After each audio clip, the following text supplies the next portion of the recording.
ಇವತ್ತಿನ ರೆಸಿಪಿ ಒಂದು ಹೆಲ್ದಿಯಾದಂಥ ಡಿಶ್ ಮಾಡೋದು ಹೇಗೆ ಅಂತ ನೋಡೋಣ. ಅಕ್ಕಿ ಬಳಸ್ತೇನೆ, ವೈಟ್ ರೈಸ್ ಬಳಸ್ತೇನೆ, ಈ ಥರ ಸಾಫ್ಟಾಗಿ ಮೃದುವಾದಂಥ ಇಡ್ಲಿ ಮಾಡೋದು ಹೇಗೆ ಅಂತ ನೋಡೋಣ. ನಾನಿಲ್ಲಿ ಕೆಂಪಕ್ಕಿ ಬಳಸ್ತಾ ಇದ್ದೀನಿ. ತುಂಬಾ ರುಚಿಯಾಗುತ್ತೆ. ನಾರ್ಮಲ್ ಇಡ್ಲಿಗಿಂತೂ ತುಂಬಾ ಸಾಫ್ಟಾಗೂ ಬರುತ್ತೆ, ಹಾಗೆ ಟೇಸ್ಟಿಯಾಗಿ ಸಹ ಇರುತ್ತೆ.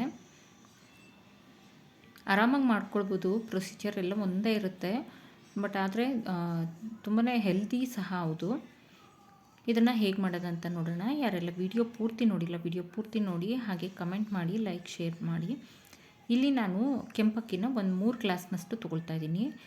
3 ಗ್ಲಾಸ್ ಕೆಂಪಕ್ಕಿ ತೊಗೊಳ್ತೀನಿ ನಾನಿಲ್ಲಿ. ನೀವು ಯಾವುದೇ ಮೆಷರ್ಮೆಂಟ್ ನಿಮ್ಮ ಮನೆ ಅಳತೆಗೆ ಎಷ್ಟು ಬೇಕಾಗುತ್ತೆ ಅಷ್ಟು ನೋಡಿಕೊಂಡು ಮೆಷರ್ ಮಾಡ್ಕೊಳ್ಳಿ.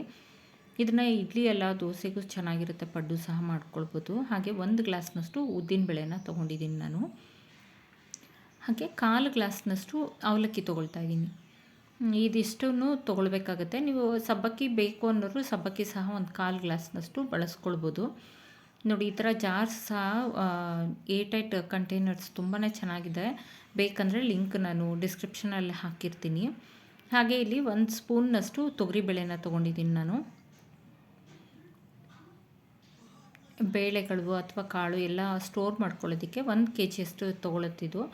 ನೀವು ಬೇಕಿದ್ರೆ ಅರ್ಧ kg ಅಥವಾ 200 ml ಸಹ ಬರುತ್ತೆ, ಯಾವುದಾದ್ರೂ ತೊಗೊಳ್ಬೋದು. ರೀಸನಬಲ್ ಪ್ರೈಸಲ್ಲಿ ಸಹ ಇದೆ. ಹಾಗೆ ಇಲ್ಲಿ ನಾನು 1 ಸ್ಪೂನ್ನಷ್ಟು ಮಸೂರ್ ದಾಲ್ ಹಾಕ್ಕೊಂಡಿದ್ದೀನಿ. ಇದ್ರ ಜೊತೆಗೆ ನೀವು ಕಡಲೆಕಾಳು, ಕಡಲೆಬೇಳೆ ಎಲ್ಲನೂ ಸಹ ಹಾಕ್ಕೊಳ್ಬೋದು, 1 ಸ್ಪೂನ್ನಷ್ಟು. ನಂತರ ಇದನ್ನು ಚೆನ್ನಾಗಿ 3ರಿಂದ 4 ಸಾರಿ ಕ್ಲೀನ್ ಮಾಡಿ, ನಂತರ ಇದನ್ನು ಈ ರೀತಿ ನೀರನ್ನು ಸೇರಿಸಿ ನೆನೆಯೋದಕ್ಕಿಡಬೇಕು. ಇದು ಅಷ್ಟೇ 4ರಿಂದ 5 ಗಂಟೆ ನೆನಿಬೇಕು. ನೀವು ನಾಳೆ ಬೆಳಗ್ಗೆ ಮಾಡಬೇಕಂದ್ರೆ ಇವತ್ತು ಒಂದು 11 o'clock ಆ ಥರ ನೆನೆಸಿಟ್ಕೊಂಡ್ರೆ ಆಯಿತು. ಈಗ 1 ಕಪ್ಪಿಗೆ ನಾನು 1 ಸ್ಪೂನ್ನಷ್ಟು ಮೆಂತೆ, ಹಾಗೆ 1 ಸ್ಪೂನ್ನಷ್ಟು ಜೀರಿಗೆ ಹಾಕ್ಕೊಳ್ತಾ ಇದ್ದೀನಿ. ಮೆಂತೆ ಹಾಕೋದ್ರಿಂದ ತುಂಬಾ ಒಳ್ಳೆಯದು ಆರೋಗ್ಯಕ್ಕೆ. ಡೈಜೆಷನ್ ಪ್ರಾಬ್ಲಮ್ ಇರೋರಿಗೂ ಒಳ್ಳೆಯದು ಜೀರಿಗೆ.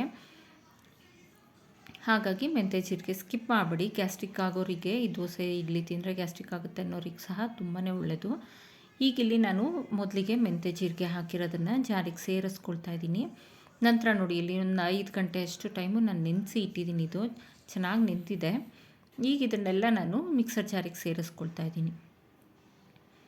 ಆ ನೀರೆಲ್ಲ ಸೋಸಿ ತೆಗೆದುಬಿಟ್ಟು ನಂತರ ಮಿಕ್ಸರ್ ಜಾರಿಗೆ ಸೇರಿಸ್ಕೊಳ್ಬೇಕು. ಅದೇ ನೀರಿನ ಜೊತೆಗೆ ರುಬ್ಕೊಳ್ಬೇಡಿ, ತುಂಬ ಹುಳಿ ಹುಳಿ ಆಗುತ್ತೆ ಹಿಟ್ಟು. ಯಾವುದೇ ದೋಸೆ ಹಿಟ್ಟಾದರೂ ಅಷ್ಟೇ. ಈಗ ಇದನ್ನು ಚೆನ್ನಾಗಿ ರುಬ್ಕೊಳ್ಬೇಕು. ನೋಡಿ, ಈ ಥರ ಸ್ವಲ್ಪ ರವೆ ಕನ್ಸಿಸ್ಟೆನ್ಸಿ ಇರಬೇಕಂದ್ರೆ ಸಣ್ಣ ರವೆ ಬರುತ್ತಲ್ಲ, ಆ ಥರ ಕನ್ಸಿಸ್ಟೆನ್ಸಿ ಇರಬೇಕು. ಈ ರೀತಿ ರುಬ್ಕೊಳ್ಳೋದ್ರಿಂದ ಸ್ವಲ್ಪ ಇಡ್ಲಿ ಸಹ ಸಾಫ್ಟಾಗಿ ಬರುತ್ತೆ. ಈಗ ಇದನ್ನು ನಾನು ಒಂದು ಪಾತ್ರೆಗೆ ಶಿಫ್ಟ್ ಮಾಡ್ಕೊಳ್ತಾ ಇದ್ದೀನಿ. ಈ ರೀತಿ ಮಿಕ್ಕಿರೋ ಅಕ್ಕಿನೂ ಸಹ ನೀಟಾಗಿ ರುಬ್ಬಿ ತೊಗೊಳ್ತಾ ಇದ್ದೀನಿ. ಉದ್ದಿನಬೇಳೆ ಸಪ್ರೇಟಾಗಿ ರುಬ್ಬಬೇಕು, ಅಕ್ಕಿ ಸಪ್ರೇಟಾಗಿ ರುಬ್ಬಬೇಕಂತ ಏನೂ ಇರೋದಿಲ್ಲ. ಆರಾಮಾಗಿ ಎಲ್ಲನೂ ಒಟ್ಟಿಗೆ ನೆನೆಸಿಟ್ಟು ಒಟ್ಟಿಗೆ ರುಬ್ಕೊಳ್ಬೋದು. ಆದರೆ ನೀವು ಹುಳಿ ಚೆನ್ನಾಗಿ ಬರಬೇಕಂದ್ರೆ ಈ ರೀತಿ ಕೈಯಿಂದ ಚೆನ್ನಾಗಿ ಮಿಕ್ಸ್ ಮಾಡಿಕೊಡ್ಬೇಕು. ಬೀಟ್ ಮಾಡಿದಾಗೆ ಮಿಕ್ಸ್ ಮಾಡಿಕೊಡ್ಬೇಕು. ಕೈಯಿಂದ ಮಾಡೋದ್ರಿಂದನೇ ಚೆನ್ನಾಗಿ ಹುಳಿ ಬರುತ್ತೆ ಈ ಚಳಿಗಾಲದಲ್ಲಂತೂ. ನಂತರ ನೀವು ಒಂದು ಪಾತ್ರೆಯಲ್ಲಿ ಕೆಳಗಡೆ ಬಿಸಿ ನೀರು ಒಂದು ಪಾತ್ರೆ ಇಟ್ಟು ಅದ್ರ ಮೇಲೆ ಈ ಪಾತ್ರೆನ ಇಟ್ಟು ಇಡೋದ್ರಿಂದ ಚೆನ್ನಾಗಿ ಉಬ್ಬಿ ಬರುತ್ತೆ. ಈಗ ಇದನ್ನು ಓವರ್ನೈಟ್ ಉಬ್ಬೋದಕ್ಕೆ ಬಿಡಬೇಕು. ನಂತರ ಇಲ್ಲಿ ಈ ಇಡ್ಲಿಗೆ ಒಳ್ಳೆ ಕಾಂಬಿನೇಷನ್ ಅಂತಂದರೆ ಟೊಮೆಟೊ ಸಾಂಬಾರು. ಈ ಟೊಮೆಟೊ ಸಾಂಬಾರು ತುಂಬಾ ರುಚಿಯಾಗಿರುತ್ತೆ. ಇಡ್ಲಿ ಜೊತೆಗೆ, ದೋಸೆ ಜೊತೆಗೆ, ಹಾಗೆ ರೈಸ್ ಜೊತೆಗೂ ಸಹ ಚೆನ್ನಾಗಿರುತ್ತೆ. ನೋಡಿ, ಇಲ್ಲಿ ನಾನು ಬೇಳೆನ ಬೇಯಿಸಿಟ್ಕೊಂಡಿದ್ದೀನಿ. ತೊಗರಿಬೇಳೆನ ಒಂದು ಸಣ್ಣ ಕಪ್ಪಲ್ಲಿ ಒಂದು 1/4 ಕಪ್ನಷ್ಟು ತೊಗರಿಬೇಳೆ, ಹಾಗೆ ಒಂದು 7ರಿಂದ 8 ಟೊಮೆಟೊ, ಒಂದು ಗೆಡ್ಡೆಯಷ್ಟು ಬೆಳ್ಳುಳ್ಳಿ, ಒಂದು ಈರುಳ್ಳಿ, ಇದಿಷ್ಟನ್ನು ಬೇಯಿಸಿಟ್ಕೊಂಡಿದ್ದೀನಿ ನಾನು. ಬೇಳೆ ಇದೇ ರೀತಿ ಸಪ್ರೇಟಾಗಿ ಬೇಯಿಸ್ಕೊಳ್ಳಿ. ಹಾಗೆ ಒಂದಿಷ್ಟು ಕೊಬ್ಬರಿ ಬೇಕಾಗುತ್ತೆ. ಆ ಕೊಬ್ಬರಿನ ಅಂದರೆ ಹಸಿ ಕಾಯಿನ ನಾನಿಲ್ಲಿ ನೋಡಿ ತುರಿದು ಹಾಕ್ಕೊಂಡಿದ್ದೀನಿ.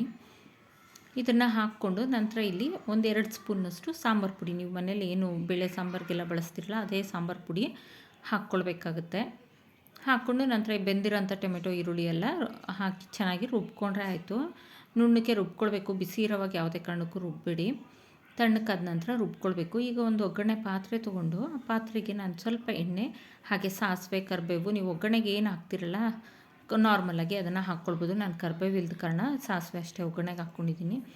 ನಂತರ ಈ ರುಬ್ಬಿರೋ ಅಂಥ ಮಿಶ್ರಣನ ಅದೇ ಪಾತ್ರೆಗೆ ಹಾಕಿ ನೀರು ಎಷ್ಟು ಬೇಕಷ್ಟು ನೋಡಿ ಉಪ್ಪನ್ನು ಸೇರಿಸಿ ಕುದಿಸ್ಕೊಂಡ್ರೆ ಆಯಿತು. ಸಾಂಬಾರು ರೆಡಿ ಆಗುತ್ತೆ. ನಾನು ಪೂರ್ತಿ ಪ್ರೊಸೀಜರ್ ಏನು ತೋರಿಸಿಲ್ಲ. ಇಡ್ಲಿ ಸಾಂಬಾರು ರೆಸಿಪಿ ನನ್ನ ಚಾನಲಲ್ಲಿದೆ. ಆದ್ದರಿಂದ ಇದರಲ್ಲಿ ಶಾರ್ಟಾಗಿ ಹೇಳಿದ್ದೀನಿ ಅಷ್ಟೇ.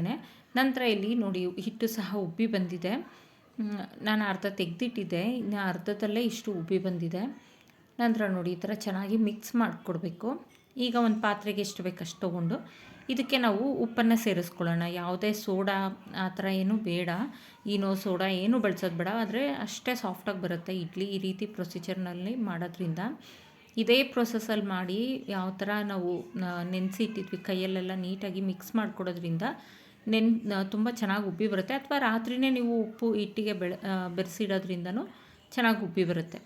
ಈಗ ಉಪ್ಪು ಮತ್ತು ಸ್ವಲ್ಪ ನೀರನ್ನು ಸೇರಿಸೋಣ. ತುಂಬ ಗಟ್ಟಿಯಾಗಿರಬಾರ್ದು ಇಡ್ಲಿ ಹಿಟ್ಟು. ಕೆಲವರು ಇಡ್ಲಿ ಹಿಟ್ಟನ್ನ ತುಂಬ ಗಟ್ಟಿ ಮಾಡಿ ಹಾಕ್ತಾರೆ, ಆ ರೀತಿ ಹಾಕಬಾರ್ದು. ಹಾಗೆ ಮುಕ್ಕಾಲು ಇದು ತುಂಬ ಅಷ್ಟು ಮಾತ್ರ ಹಾಕ್ಕೊಳ್ಬೇಕು. ಎಣ್ಣೆ ಅಥವಾ ತುಪ್ಪ ಗ್ರೀಸ್ ಮಾಡಿಕೊಂಡು ಈ ರೀತಿ ಹಿಟ್ಟನ್ನು ಹಾಕ್ಕೊಂಡು ನೀರನ್ನು ಕಾಯಿಸ್ಕೊಂಡು ಬೇಯಿಸ್ಕೊಂಡ್ರೆ ಆಯಿತು.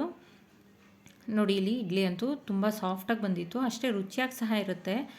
ಯಾವಾಗಲೂ ವೈಟ್ ರೈಸಿಂದನೇ ಇಡ್ಲಿ ಮಾಡೋದು ಬೇಡ ಅನ್ನೋರಿಗೆ ಈ ರೀತಿ ಹೆಲ್ದಿಯಾಗಿ ಆಪ್ಷನ್ ಬೇಕನ್ನೋರಿಗೆ ಈ ರೀತಿ ಇಡ್ಲಿ ಮಾಡಿಕೊಡ್ಬೋದು. ಇದರಲ್ಲೇ ದೋಸೆನೂ ಅಷ್ಟೇ ಕ್ರಿಸ್ಪಿಯಾಗಿ ಬರುತ್ತೆ, ತುಂಬಾ ಚೆನ್ನಾಗಿರುತ್ತೆ. ಟ್ರೈ ಮಾಡಿ ನೋಡಿ. ನಿಮಗೆ ಇಷ್ಟ ಆದಲ್ಲಿ ಈ ವಿಡಿಯೋಗೆ ಲೈಕ್ ಆ್ಯಂಡ್ ಶೇರ್ ಮಾಡಿ, ಹಾಗೆ ಕಮೆಂಟ್ ಮಾಡಿ ತಿಳಿಸಿ. Thank you for watching. Follow for more videos. ಇದೇ ರೀತಿ ಹೆಲ್ದಿ ರೆಸಿಪೀಸ್ಗೆ ಫಾಲೋ ಮಾಡಿ. Thank you.